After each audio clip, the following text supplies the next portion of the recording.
Monday. Very special guest. I've upgraded my partner to someone a little bit more knowledgeable and helpful. So, you want to introduce yourself? I'm Lillian. All right. She's going to help us out today. What are we talking about today? What is the help topic? with the underwriting, or what is she going to help with? You probably take her old man spot in a lot of stuff, right? You can do all this stuff. Yeah, the bar's pretty low, so I'm sure you'll be fine. She'll jump right over it and keep exceeding it. So, yeah, but Monday. So welcome to Monday Mondays, everybody. We do this every Monday, 3:30 Central. Yep. And today we're talking about LOI acceptance to closing. What the multifamily process looks like. So it's a long and treacherous road, but it's about knowing all the different pieces. And you know, for those of you that never tuned in, right, we spend about 20, 30 minutes presenting this, and we'll spend the last 10 minutes doing Q&A. So if you have questions, comments, leave them, and we will go ahead and answer them and talk through them as things come up. Yeah, absolutely. We want this to be interactive, folks. So please, you know, if you've got questions, comments, drop them in there. Give us a like, give us a share. You know, that's probably the biggest compliment that we can get is somebody sharing this. You know, we've got our translator over here. She's going to help us all the way throughout the process here. But we're going to hop right into this, right? Because there's a lot to cover here. I don't even know if we're going to be able to get through it all, but we're going to try, right? So what happens? So let's take a step back. So we throw these terms around in a lot of ways, and they're just so easy for us because we've just done them for years and years. What's an LOI? Let's put it that way. Let's start there. Letter of intent. Or intelligence, depending on letter of intent. So what exactly is that, though? It's basically, you know, it's a, and we're actually working on one right now that we're trying to finalize, which is ultimately giving the potential seller a high-level overview on what your terms are going to look like, both price, timelines, any extensions, anything weird that you want, right? You know, it's about putting that all defined into the LOI, and that gives the seller, again, it's non-binding, right? But it's really as a buyer, as a seller, I can kind of get the big picture of what each of these guys are looking to offer, what maybe stipulations they may have, and then from that I can determine, okay, who do I want to go with? And the other piece that usually gets overlaid on top of it that's not visible from the LOI is just, you know, strength of buyer, right? Yeah, and I think, you know, the big thing that we talk about is non-binding, right? You know, this is not the PSA, this is not the purchase sale agreement, it's not a contract. You know, this is just an offer to potentially buy. So you could submit it and then walk away, right? Or the buyer, or excuse me, the seller could accept it and then walk away as well, right? Until you ink that PSA, nobody's on the hook to do anything, folks, right? But it, like Ferris mentions, it gives everybody some perspective as to what the purchase price is going to be, what's the earnest money going to be, what's the closing time frame, is there any of the earnest money non-refundable, some of the major business parts of the process, right?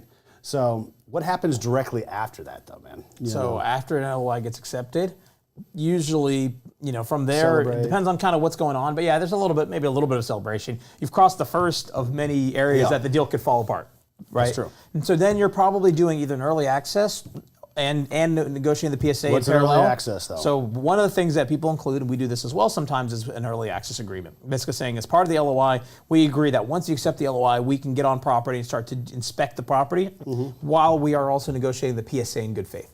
Okay. PSA stands for Purchase and Sale Agreement, and that is the legally binding document that has everything. And so, you know, once the LOI is accepted, usually spin up the different legal teams, and they're going back and forth and figuring out, you know, trying to find that middle ground. Right, and what I like to tell buyers is, don't negotiate stupid stuff, right? Like negotiate the things that actually matter to you, right? Apologies for saying that word. Don't negotiate silly things. Negotiate things that matter to you, right? Because I know some people try to negotiate everything in the kitchen sink, and you're not going to get it all, and it's just you're going to frustrate somebody. Instead, pick the handful of things that you really genuinely care about and really negotiate those, right?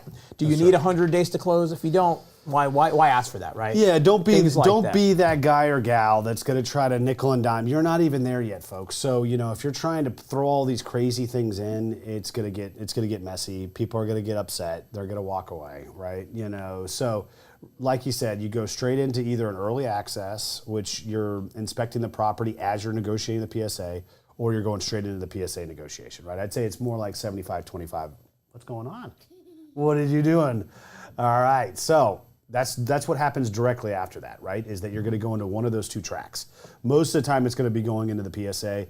By this point, you should have already had an attorney review, you know, where you're at in the process, potentially draft the PSA if the seller doesn't provide one. Typically, they are. That's pretty customary. And then you're going to go through that negotiation process.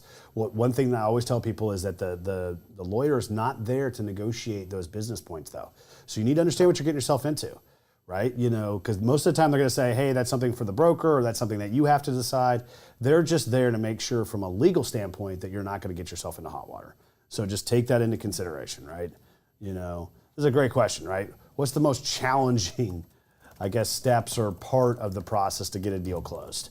I think everybody has a different opinion, but I'm curious. What's yours? To get the deal closed, my most challenging. I already know what mine is. What is it? Just dealing with all the paperwork. It's the lender. The lender, yeah, lender. I mean, they're all different kinds of challenging. Is maybe my feedback. Right?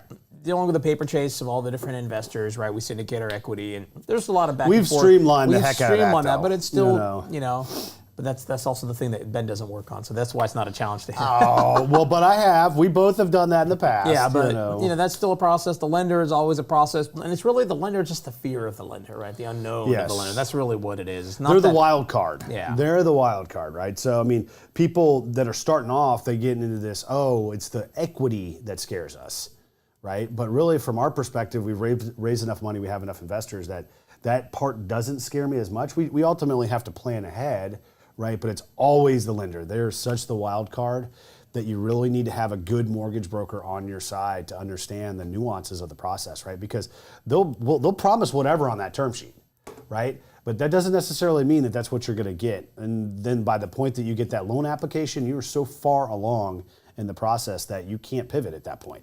So you need to have somebody that's going to be your advocate. And I'm telling you, folks, we're friends with a lot of the lenders. They're great people, but ultimately they're on one side of the transaction, you're on the other. They're trying to mitigate their risk. You're trying to get the best deal. You need an advocate in between there, and that's where the mortgage broker. So we use Anton Matley at Peak Financing, as somebody that is our advocate when it comes to the lender side, right? So I'm going to say that's the most challenging part for me, right? So things to look out for when navigating the sale process. I think I just said one, which is a term sheet that gets retraded. Yep. Right. Which is the term sheet is the lender's going to give you a proposal, right? Which is called a term sheet of, hey, this is your loan amount, this is your proposed interest rate, this is how much IO you're going to get, and people think it's some legally binding document, but it's really not. It's just a proposal. No.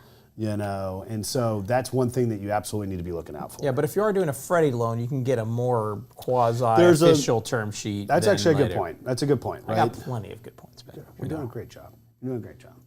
What do you think? Having fun? All right, we're having fun. We're moving along here. All right. So additional things to look out for, right? Is challenges that might pop up with the seller, right? We closed a deal. Actually, we've closed several deals where we've had to get on and level set the seller on their performance, right? Because they let their foot off the gas, right? Typically, what ends up happening is that they let the staff know. The corporate staff is checked out because everybody's selling, and then performance starts lagging. Well, that's the worst time for performance to start lagging because that's really when the lender is really looking at the financials pretty closely. And so they start seeing collections slip or something that's off. That's going to adversely affect us as the buyer and the loan that we're trying to get. So I would say you also need to be looking out for that. So make sure that you're keeping up with the seller and making sure that they're doing their job as part of the transaction, because it's hard. You have to have a little bit of leverage. Most of the time, it's more so like, hey, come on, guys, we're trying to all get to the same finish line here. But some people have been a little bit more challenging than other sellers. So that's another thing to look out for is the performance of the people that are selling the property and how well they do, right? So we talked about PSA or purchase and sale agreement or purchase agreement. So tips. You're my negotiator on the team, man. What's some things that you kind of look out for? You are always trying to include in a purchase and sale agreement. Things that we include in a purchase and sale agreement is basically your credit for units that aren't rent ready, right? Again, people are going to let them sell their foot off the gas, so kind of making sure we get that credit. Yep. Making sure we have extensions, right? I'm fine with paying extensions because we're going to get the deal done, but ultimately it's like things happen with the lender. No, there's as a buyer, you want happen. to close as soon as possible. You just never know what's going to happen with that lender. Yep. Other big things that we like to include. Rent credits. Yeah, I mean that's a given though, right? Any No, decent, but there's a couple ones that we didn't have that in there. Any though, decent lawyer should not miss that one. No. What else? What other big items that we like to put in?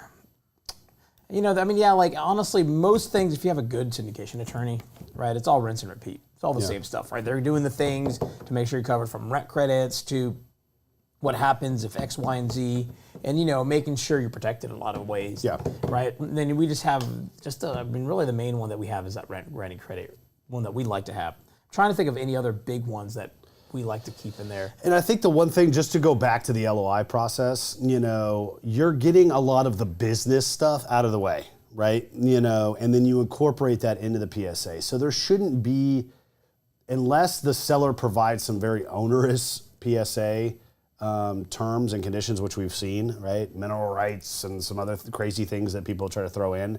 We've had PSAs that are 97 pages long, right? My LOI is 1 page. What's that? You have to realize that they're trying to jam you up in a lot of ways, or it might be a boilerplate document that you have to go through. So, but most of the time, all those business things are going to have already been negotiated and agreed upon. So that shouldn't be a big deal, right? So, I think a lot of the negotiation happens upstream at the LOI phase, and everybody's stepping into that PSA with eyes wide open. They know what they're getting themselves into, right? So unless the lawyers just like to rack up legal fees, which sometimes they do, that process shouldn't be too onerous, right? We touched on this a little bit earlier. So advice for managing the property while the deal is underway. I think I hit on the biggest one, right? Which is you have to properly incentivize the seller and the seller staff, especially, to keep their foot on the gas, right? Collections and occupancy are key to getting the best loan terms, right? If those start slipping, your loan proceeds will be adversely affected. It's just the bottom line of the situation. And lenders understand what happens, but they don't, ultimately they have no control over it, right? It's usually it's a mathematical equation, and if things dip below a certain line, that's going to obviously adversely affect the loan proceeds that they're allowed to give us. So you have to incentivize, if you're a seller, your staff. One way that we do it is kind of stay on bonuses, right? And how much you give somebody or the staff is completely up to you. But I would say monetarily incentivize them to do a good job and stay on property, because people typically get skittish when they find out that it's going to sell, because they ultimately are going to say, well, am I going to really be, are they going to fire me? Are they going to want me? They start looking for other jobs. They ultimately get demotivated, right? So if you monetarily incentivize them to stay around and do a good job, they're more likely to do a good job. That's just how it works. I mean, bottom line, right? So that would probably be my biggest advice is, if you're a seller, take care of the on-site staff, right? And make sure that the regionals are properly incentivized to do so, right? How long does it take to close a multifamily property, right? 30 to 90 days typically. Yep. Somewhere in that range. Depends on, again, lending is usually the biggest blocker, the biggest delay there. So that's maybe my answer to that one. Yeah, I mean, I'd say typically to get a Fannie deal done, Freddie or Fannie, it's 30, 45 days minimum, just because it just takes a while to go through the process. Most of the time you're going to have a built-in extension, maybe not, who knows, right? And that would be when you're going to the 90-day. But, plan on it being, I would always say 45 to 90 is kind of where the sweet spot typically shakes out at. The sweet spot, huh? The sweetie meter. All right. So, that was pretty quick. Pretty quick. I went all the way through this thing, and I'm sure, folks, that there's 1,000 other things, and we can kind of talk about it, but let's recap where we're at, right? You've got the LOI. All right, are you gonna help me with this one? So you're gonna have the LOI, right? Then you're gonna go into either an early access agreement, which is gonna allow you to do due diligence prior to the PSA. If not, you're gonna go straight into the PSA. You're gonna negotiate that. You're gonna ink that. The day that you ink it is effective day one, right? That's day one. Now you're gonna, go through your due diligence process, which is usually anywhere from 7 to 30 days. If everything looks good, you're gonna engage your lender. All the while, your legal team is helping you with paperwork. Your legal, your insurance team, your your mortgage whole broker, your syndication attorney. Who else are we missing? Property management. Property management company as well, yeah. That's kind of the main all one. of these people, if you've got an LOI accepted, you should be talking to all these people, right? Because ultimately, they will help shepherd the deal along. They are incentivized to get you to closing, right? A lot of them get paid at closing. So they're going to help provide you with the right advice to get you there. Right? So after LOI acceptance, you need to be calling your mortgage broker. You need to be calling your property management company. You need to be calling your general contractor. You need to be calling your insurance company. right? You need to be calling the lender if you're working with the lender directly, right? So you get through the PSA, you get through due diligence, everything was good, you're moving forward, right? Typically, that is when we're going to start the capital raise, which is we're raising equity for our investors. We take that on. Hey, we take on the equity, right? And then we use that equity at closing, folks, to pay the down payment, right? So lender and the equity raise is happening parallel to that. And once again, your mortgage broker will help you shepherd the lending process. Your legal team will help you shepherd the equity raise process. So that's kind of it, man. Yeah, and then we always tell people, like, everybody like has this big sigh of relief and they want to pop champagne and go out to dinner, upon closing. But I always say that whenever you close, that's when the real hard work begins. Yep. So typically, no, they're not going to be able to hear me. They're not going to be able to hear me. That's when the real hard work begins. So, all the stuff that we could outline we could talk about this topic for hours if we wanted to, right? But bottom line is, this is the easy part. So take that with a grain of salt, Yeah, so Money Mondays are this every Monday at 3:30 Central. If people have comments, questions, go ahead and leave them. If you have ideas for future shows you'd like us to do, let us know as well. And, obviously this show we're talking about LOI acceptance to closing and what that process looks like. We're happy to answer questions people have. And, we're kind of nearing that Q&A section. We are at the last 10 minutes. I think we are at the Q&A section. If you have questions, comments, go ahead and leave them. We will answer them live. Trevor says, awesome helper. Thank you. I know. She's the smartest one of the bunch here. Sean Underwood asked, do you do hard money day one or only if you build an early access agreement? That's a good question. I think that's We've done both. Yeah, we've done both. Yeah. Right. All right. So we've done both. It just ultimately depends on the situation, right? Is it a competitive situation? Is it not? Is it a deal we really want? Is it not? Yeah, no, I think it's is it a deal that's got a lot of hair or not, right? So there's different things. That's actually a good point, right? Like, I look at it as risk, right? And not necessarily risk to our investors. It's just, obviously risk to the deal. And, the earnest money we're going to have tied up on our side, right? So if there's a fair amount of risk, if they want hard money, we're going to say, hey, we want an early access agreement. If it's a lower risk deal that we just know is just going to be a slam dunk, I'll roll out of an early access agreement. I'll just say it's null and void, and I'll go straight into day one hard money, right? And it also depends on the submarket too. There's certain markets like Houston that's not as competitive as, say, an Austin or a DFW. You're probably always going to have to put hard money down. So talk to your broker. Your broker typically will give you some guidance. This is the real estate broker as to what's expected in that market, right? That's a good question. All right, let's see. Jefferson says, happy Monday. Hey, Jefferson. Happy Monday. Yeah. So let's see. So if people have comments, questions, go ahead and ask them. We're talking about LOI acceptance to closing. You can ask us a question about anything. It doesn't have to be about today's subject. What should we talk about? Otherwise, yeah. Cats. Oh my gosh, I don't know about that. You like cats? Otherwise, you only have 3, don't you? Any comments, questions? Otherwise, let's continue on. All right. Well, we're moving on. I thought there would be a couple questions about this one, more but questions, comments. So it's all good. So we're talking about the toolkit. We're not going to get through Money Monday without talking about the toolkit. DisruptEquity.com/toolkit. What is a toolkit? All right. Well, we're going to talk about it. It's got the checklists. It's got our webinars. It's got our podcasts, and it's got a lot more. Right. We get one question actually come in really quickly. What software do you use to raise capital? I'd say a combination of Active Campaign, a really good bank. We hated Wells Fargo. We use Independent Bank. Great experience there. A lot of automations and things.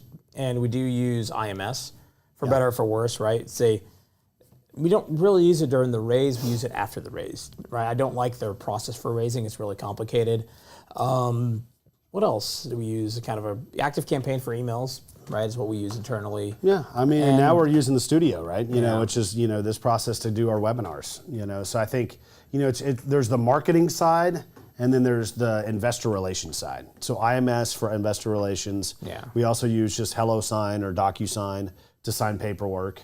Yeah, we've simplified our raising process a lot because of that, right? We give investors different options. We've given a white glove service where we have someone reach out to the investor, so we've kind of cleaned that up a lot more to kind of make it easier for people to invest.